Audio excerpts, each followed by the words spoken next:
hören, machen wir noch ein bisschen die Tür auf. Damit wir noch ein bisschen frische Luft bekommen. Leute, konzentriert euch. Konzentriert euch, was ich jetzt sage. Komm. Ich weiß, ihr gebt immer 100%. Aber heute geben wir 110%. Heute geben wir alles. Bei 100% kann sein, dass das heute nicht reicht. Und 100% hört sich immer an, als wenn wir unsere Grenzen schon erreicht haben. Maximum. Aber wir haben unsere Grenzen noch lange nicht erreicht. Und das wisst ihr. Heute sind da vielleicht viele Zuschauer. Nachher spielt ihr erst noch.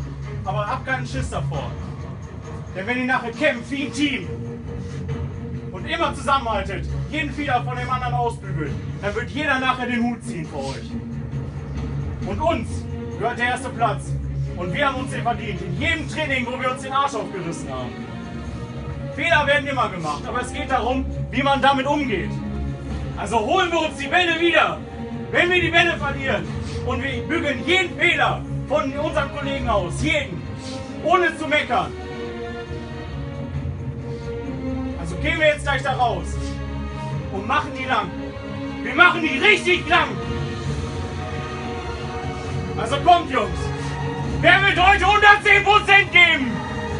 Werden wir das machen? Ich habe ich nochmal wir gehört?